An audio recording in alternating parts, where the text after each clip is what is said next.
Good afternoon. I'm here to introduce our afternoon keynote speaker, and I'm honored to do that. He is Larry Burns. These days, Larry is a professor of engineering practice at the University of Michigan, where, as you are about to hear, he offers insight, clarity, and a very direct take on mobility and what we need to get there. Larry headed research and development at General Motors for 11 years, from the late 1990s through most of the following decade. And during that time, he championed vehicle electrification, connected vehicles, fuel cells, and autonomous driving. So he was a little ahead of the rest of us here.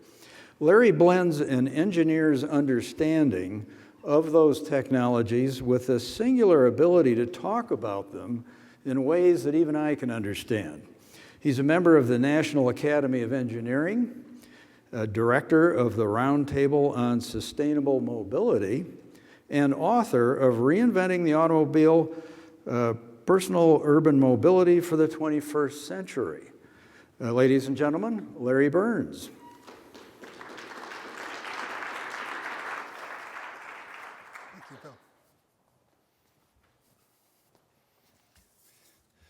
Thank you very much, Bill. Can everybody hear me okay? I really appreciate you being here. Competing with the Olympics is a tough thing to do at this time of day, but it was very interesting. When they started doing the excavation at Sochi, they uncovered a 2,000-year-old human skull, and it had one tooth perfectly preserved on it, and the archaeologists concluded it was the original hockey player. So. What I'm going to do is share with you a call to action. And I know you're here today because you already accept the fact that connected vehicles are prevalent, and your agenda is focused on a wide range of value opportunities from connected vehicles. Driverless vehicles also have a very exciting future. In fact, I've concluded that driverless vehicles appear inevitable. And if you believe something's inevitable, the real key is to get in front of that inevitability. And so I was asked to come today and talk about how do we move beyond conferences and discussion toward action and realize the truly transformational potential of not just connected vehicles, but connected and driverless vehicles and even more. Quite honestly, I think this is a question of when, not whether. I also think it's an issue of sooner, not later. And very, very importantly, I believe it's all about the word and, not or. And I just want to comment on this a little bit. Certainly connected vehicles alone offer tremendous value. Driverless vehicles also offer tremendous value. And I've been in settings where people will get quite passionate saying, well, no, we're going to do connected, and we can't get to driverless without connected, vice versa. And I had an experience like that with fuel cells and batteries, and quite honestly, I became almost evangelical about fuel cells. To be honest with you, that was because GM didn't have too much else to talk about at the time. But it's pretty clear we need both fuel cells and batteries, and the long debate between the two of those, I think, just create a lot of frictional losses. So I think we're into a world of and not or. And in fact, the big idea that I want to share with you is even bigger than driverless and connected. It's really the huge potential that we get when we combine connected vehicles with coordinated systems, combine that with shared vehicle systems, with driverless, with tailored, and electrical vehicles. In fact, I think this gives us an opportunity to truly introduce a whole new mobility system, perhaps for the first time in over a century, to really transform how people and goods move around and interact economically and socially. And I also believe this combination is the key to sustainable mobility as we go forward. Now, I know you understand the first four quite well, again, because you selected to come to this conference. So I just want to make a couple points about tailored vehicles and electrical vehicles. Today, you may have heard this quiz before, but it is interesting. When you look at a gallon of gasoline and you ask yourself, when I burn that gallon of gasoline in a car, what percent of the energy or the BTUs in that gallon actually are moving me, the driver, and what percent moves the vehicle and what percent is lost as heat? Well, the answer is only 1% moves you. And 75% is lost as heat when you combust the gasoline, and the rest is moving the mass of the vehicle, which tends to be 3,000 to 4,000 pounds, and people tend to weigh on the order of 150 pounds. So if we're just using 1% of the energy in a gallon of gasoline, we don't have an energy issue in mobility. We have a systems design opportunity, and I think that's quite exciting. But what we have to be able to do is tailor our vehicles so that we don't have vehicles that weigh so much more than us. It is interesting that 90% of the trips in the United States are 1- and 2-person trips in automobiles. It's also interesting that most of those trips are made at speeds that average 30, maybe 25 miles an hour. But yet we're designing our vehicles to carry 4 to 6 people, and we're designing our vehicles to go speeds over 100 miles an hour. And it's that sort of general purpose vehicle that I think has led us into the serious side effects we have with the automobile as we've known it. This opportunity to tailor the vehicle leads us then to the electrical vehicle. And when I talk about electrical, I think not just in terms of batteries, but also fuel cells. It's the drive system that's electrical. And if you're moving a machine that may weigh 1,000 pounds, electrical vehicles make a lot more sense than if you're trying to move a machine that weighs 3,000 to 4,000 pounds. And so when you put this together into the kinds of synergies that we're talking about, the transformational opportunity, when you take this little equation and combine all of these, really gives us an opportunity to have better mobility experiences at radically lower consumer and societal costs. That's why the call to action is so important. The serious side effects of the automobile, whether it's 1.2 to 1.3 million people a year dying on roadways, whether it's our dependence on oil, or it's congestion and parking hassles, or air pollution, or equality of access or affordability, tells us we need to realize these benefits sooner. What's so significant about where we've arrived now is that it's not a trade-off anymore. As we, over the last century, tried to transform the automobile, it always seemed like we were going to add cost or ask people to compromise the utility of the car in order to get to the societal benefit. Certainly the first time in my career, I think the first time in a century, we now have a toolkit to fundamentally change the design DNA of the automobile. And that makes it a very exciting time. We have to get to solutions that lead to large-scale change. We're not going to get to this safety solution or get to the oil solution or get to the climate change solution with niche applications.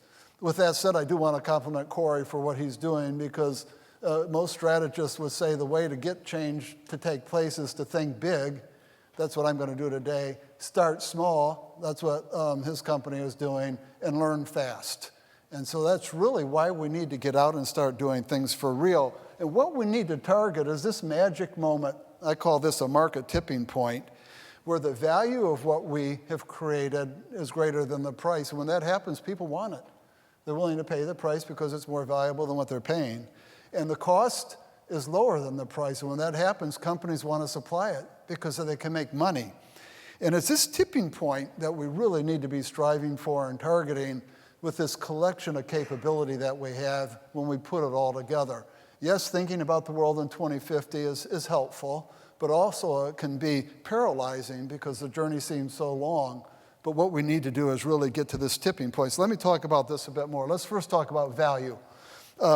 This is really all about creating what I would call a compelling or magical experience associated with mobility.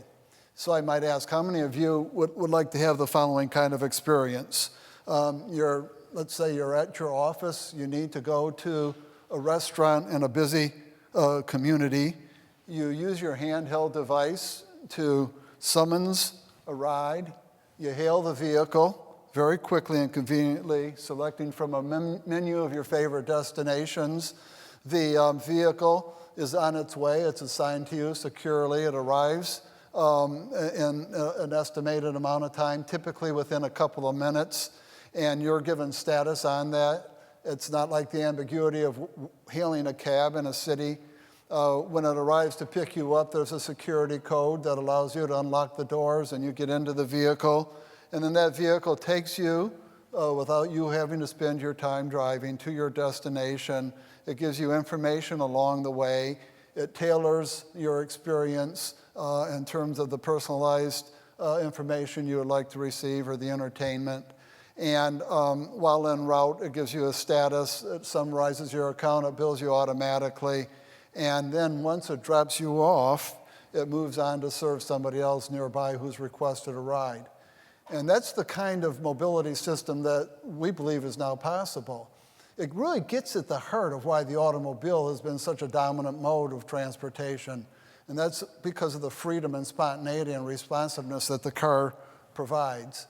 And we have to give alternatives that are even better at that. One way this is better is you don't have the challenges of parking your car, which in many cities is the constraint. In fact, in Manhattan, only 30% of the people own a car because parking is such a hassle.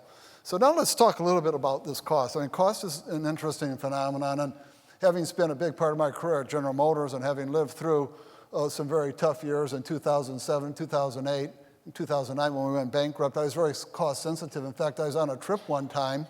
I checked in at the hotel and asked how much is the room, and the clerk said, well, the room's $80, but if you make your own bed, it's $40. And I says, well, geez, I can make my own bed for $40. And she said, good, I'll go get some wood. So you never know when you ask a question, but let's talk about this a little bit. Here we are in Michigan, and I've highlighted the Ann Arbor metropolitan area or urban area. That includes Ypsilanti and Chelsea. So that's what these numbers are focused on. There's 285,000 people who live in that pink square, 130 square miles, and together they own 200,000 automobiles. The typical trip or typical day includes about 3.7 trips per automobile at an average distance of 8.2 miles per trip. The trip lasts about 16 minutes at about 30 miles an hour, and there's 1.5 people on average in these vehicles.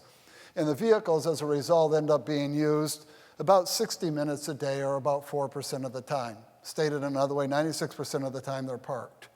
And since I do work in Ann Arbor, and at times I need to go from North Campus to Main Campus, I know how hard it is to park.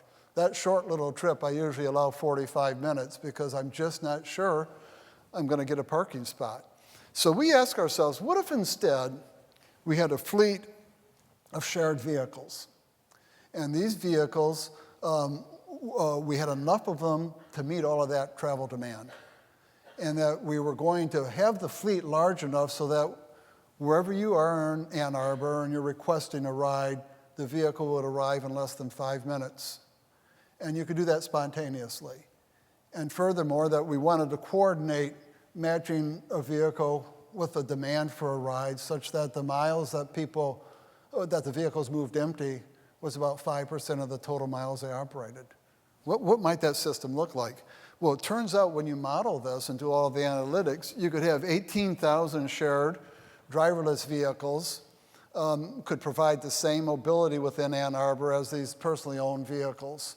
And we really kind of looked at about 120,000 of those 200,000 vehicles more specifically. So that was about 15% of what's there today. The cost of the trip could be reduced on the order of 75 to 80%.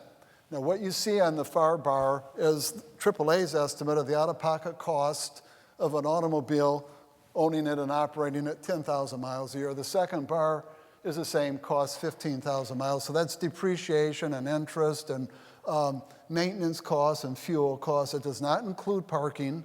It does not include your time cost. So that ranges from 75 cents a mile down to about 60 cents a mile, depending on how many miles a year you drive. Now, if you just took a car as you know it today and you shared that vehicle and made it driverless, our models estimate that you could reduce that to about 41 cents. But where it gets very, very interesting is if you can tailor that design to the fact that most of these trips are 1 and 2 person, suddenly you're talking about vehicles that are less costly and far more energy efficient, and that takes you down to about 15 cents a mile. So that's pretty exciting. And what we ended up concluding is that we could pull all of that off and respond in less than 2 minutes to the typical trips. And the empty miles per loaded mile would be about 0.02. And again, parking costs and time costs are not included in these calculations. So that was pretty encouraging. We looked at a whole bunch of other places like Ann Arbor. We looked at Rochester, New York, Salt Lake City, Austin, Columbus, Ohio, those kinds of places, and came up with very similar conclusions. We then looked at a quite different place, Manhattan. And in Manhattan, the cabs, Manhattan has 1.6 million people on 23 square miles, so obviously much denser. There's 410,000 taxi trips per day. That's about 0.3 of a trip per adult. And the average trip is 1.4 passengers. It's a 5-minute wait when you hail a cab, but it's the uncertainty of that time that really troubles consumers. The typical trip is 2 miles. It lasts about 11 minutes. The average speed's about 11 miles an hour. And you have 0.6 of an empty mile per loaded mile. And there's about 13,000 of these cabs.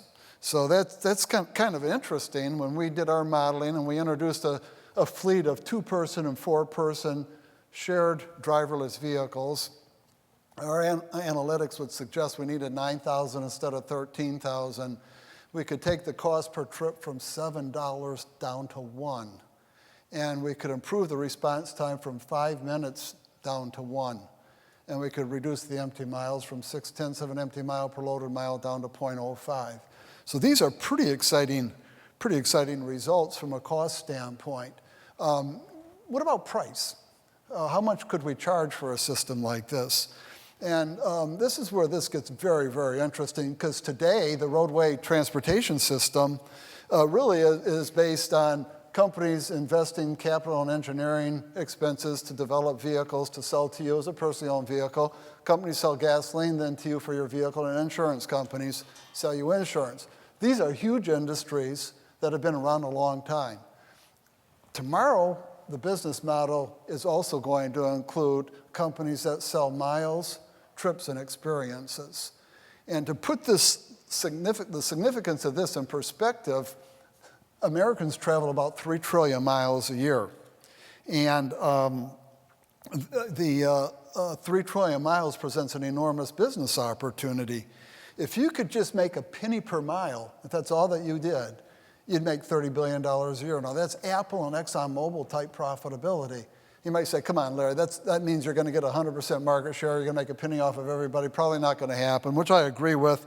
What if instead you could get a 10% market share, so you're going to be selling 10% of the miles in the nation, you make 10 cents a mile. That's also $30 billion. And you might say, well, let's put that 10 cents a mile in perspective. You just told me that a typical car out-of-pocket cost is on the order of 65 to 70 cents a mile. So can you pick that 10 cents up? Well, another way to look at that is in the context of the time you spend driving your vehicle. And if, in fact, you're moving in your vehicle at 30 miles an hour and you happen to make minimum wage, which is $7.25, your implied time cost is 24 cents a mile. Remember, I want to make a dime. If your median income is $25 an hour, that's 83 cents a mile at 30 miles an hour. And if you're 90th percentile income, remember, I want to get 10% of the people, so that one fact I know for sure in this talk is that there's 10% more people that make more than this $50 an hour 90th percentile. And they value their time implicitly at $1.67. And you want to make a dime off of 10% of the people. The point here is I can't tell you how much you value your time, but if you take 3 trillion miles times that 83 cents, that means there's $2.5 trillion of the US economy that's not being monetized today, because we're just accepting the fact that people are willing to use their time, their labor, to drive their car. I think this is a pretty big opportunity. Now let's talk about goods transportation. One of the nice things about having a non-core career is that you get to work at home a lot.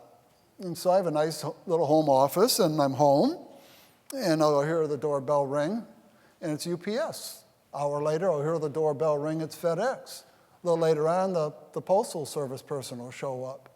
And typically, these are people driving trucks that are 4,000 pounds, and they're bringing something to me that weighs less than 5 pounds, and it's a person doing the delivery. And I have to believe there's a better answer here. Now think about the ramifications of supply chains or really value networks of systems where the goods can move through the system without the cost of the labor of the driver. Now, that's not a very popular position to take with people who are the drivers, but the fact is it has a remarkable impact on big box stores like Costco and Walmart, and it has a remarkable impact on the entire supply chain. So I don't think it was at all ironic that Amazon would be looking at 30-minute package delivery by drones. We've entered into a world where those kinds of visions are indeed possible. The key then is, how do we transition? Again, my job today is to talk about a call to action. And transitioning is important. I think it has a lot to do with how you ask the question. There was this conference going on, much like this. It was at a beautiful resort, and there was a lake, and there were consultants at this conference, and they had a break, and this one consultant walked outside, and he wanted to take a walk and get to the other side of the lake, and he saw a consultant on the other side of the lake. He yelled over, "Hey, how do you get to the other side of the lake?" And this guy yells back, "You are on the other side of the lake." So again, it comes back to the kind of question that you're asking. I don't think it's a question of whether. I want to emphasize this. I've had a long experience in R&D in the automotive field. I work with companies now in this second career that gives me a perspective that has convinced me it's a question of when. And that inevitability is going to come about by transitioning, and transitioning is what engineers are very good at. It's about learning. So again, start big, or think big, start small, and learn fast. And that is the key to progress, is learning. I oftentimes heard that if the opposite of pro is con, does that mean the opposite of Congress is progress? Well, maybe not, but it's about learning. And this is the key to what engineers do. They learn safely, they learn efficiently, and they have to learn fast at the right scale and cost. But very, very importantly, you have to be able to learn with real people and real experiences. And that's the key to this transition. What you have to focus on is that magical moment where things tip. Don't focus on that end. It's just too big of a step to take and comprehend. But focus on those things you need to learn in a series of learning cycles that ultimately get the value to exceed the price and the price to exceed the cost. Anti-lock brakes is a great example. It took General Motors 6 learning cycles, 6 generations of ABS before we had it to a value proposition and cost where we could offer it across the board. So that's how you approach this. And it's going to be disruptive. You could view what I'm talking about as an opportunity, or you could view it as a threat. Some of you are here because you have ideas and you want to be part of this future ecosystem. Some of you are here from companies that are going to be disrupted tremendously if this happens. And in fact, incumbents generally do very well when industries transform. And that's one of the reasons I accepted the opportunity to speak here, is because I was born and raised in Southeast Michigan. I was employed in the auto industry, and I'm indebted to all of that good that has come from me having that opportunity. And I'm quite concerned that our region and our state and our home industries are going to be disrupted by what I see out there.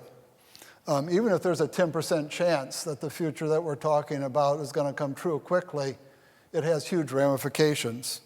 I believe every board of every company that's impacted, whether it's an insurance company, an energy company, an auto company, a tier 1 supplier, a taxi cab company, every board of every company needs to be asking 3 fundamental questions.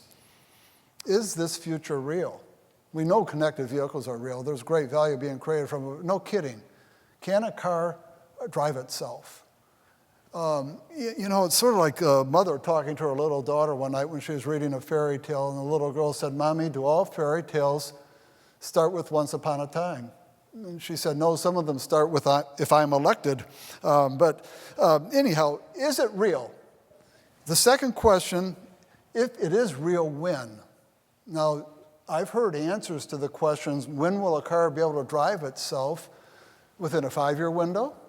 That's been, Sergey Brin from Google said, "I can't tell you exactly when, but it's less than the number of fingers on my hand in years." And I've heard answers as far out as well beyond 2025. I believe there was an auto executive from one of our big three companies testified in front of Congress recently and said, no, this is something long-term. And there's many players in between. Some of the auto companies at recent auto shows says, no, maybe it's 2020. If the win is in a time frame that is meaningful in terms of how you deploy your resources, then the third question is, okay, if a car can drive itself, will people even care? Will it matter? I believe it's real. I believe it's going to happen sooner rather than later. And I absolutely believe the experiences that are enabled by connected and driverless vehicles coming together with shared vehicle business models, enabling us to coordinate the flow of people and goods, enabling us to move people around without having to park, and then ultimately getting on a path of tailoring the design of our vehicles, and then finally getting to the more efficient energy systems that come with those tailored designs. I think that's real, and I think it's going to happen sooner rather than later. The key is to understand this new ecosystem. It's interesting when you look at the internet and computers today and you see companies like Microsoft and Apple and Dell and Google and Cisco, and they're highly codependent on each other, highly codependent. And 30, 40 years ago, no one probably could have envisioned how they came together to create this system of codependency to deliver value to people. But those companies that got it right, found a position to play in that ecosystem and played it well, have done extremely well in terms of wealth creation. Peter Sweatman asked me, could I draw a picture of this ecosystem? So I sketched this out. It's a little bit hard for you to read, but it starts with your customers. It has service providers and brands and customer interfaces. It includes tier 1 suppliers and tier 2 suppliers and tier 3 suppliers. It involves sensors like lasers and cameras. It involves business analytics and algorithms. And then it has a lot of enabling systems as well. It's all of that taken together that's going to make this transformation possible.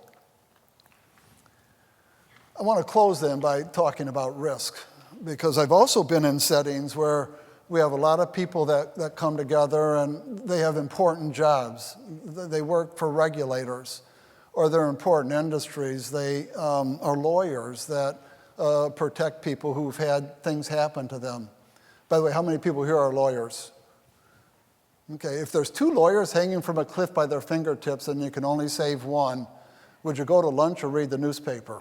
But the point I'm making here is we have to take safety very, very seriously. We're talking about introducing a mode of transportation, mixing it with conventional cars, and asking people to feel comfortable about moving around in these systems.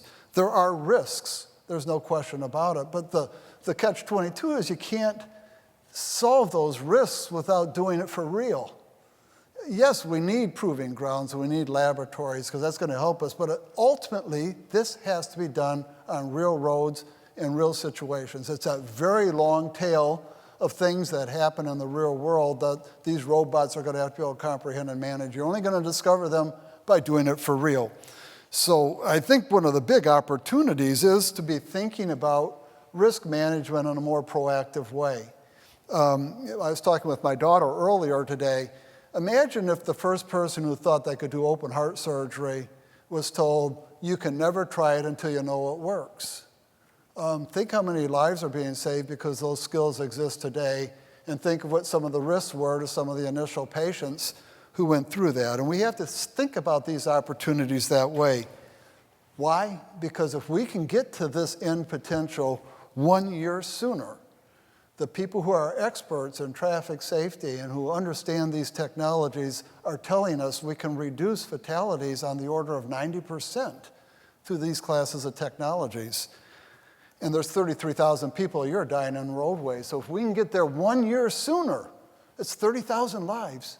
If we can get there 1 day sooner, that's 82 lives. So we have to be thinking about this as something that's urgent. We have to be thinking about managing these risks in a proactive way, and everybody getting on board, driving toward making it happen. From a business standpoint, we also have to be thinking in terms of what some people call the golden rule of strategy. And that is, do unto yourself before others do unto you. If you believe this is real, and you believe it is inevitable, why would anyone sit around and let somebody control your destiny? So that's really the key. I don't know when it's going to happen. I believe it will. But if someone proves fully autonomous vehicles, for example, are indeed possible 2 or 3 years from now, would you think about all of this differently? How would you manage your company differently? Yes, there are risks. I think the biggest risk is not moving fast enough. And I think there's a lot of people out there who I think believe in all good intentions that they're doing the right thing to be worried about these risks, but we have to have these opportunities to go out and prove this out in the real settings where they operate. So I think the key then is to let's do it now.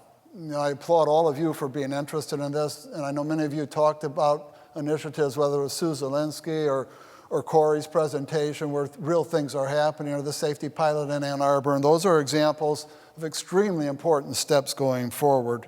I'll just sort of close by quoting Benjamin Franklin, and that is, well done is better than well said. And there's a lot of interest in what we're working on, and there's a lot of conferences, and there's a lot of people talking about it. And I think we just have to keep driving toward getting that opportunity to take that combination of connected, coordinated, shared, driverless, tailored, and electrical vehicles and try it out. Try it out at the right scale and learn fast, and I think we're going to accomplish some great things. So with that said, just one last story. I was talking to my wife the other night. We were having some wine. It was kind of a quiet evening, and all of a sudden she goes, "Oh, I love you, I love you." I said, "Is that you talking or the wine talking?" And she said, "It's me talking to the wine." So I'll close on that note, but thank you for your attention. Thank you.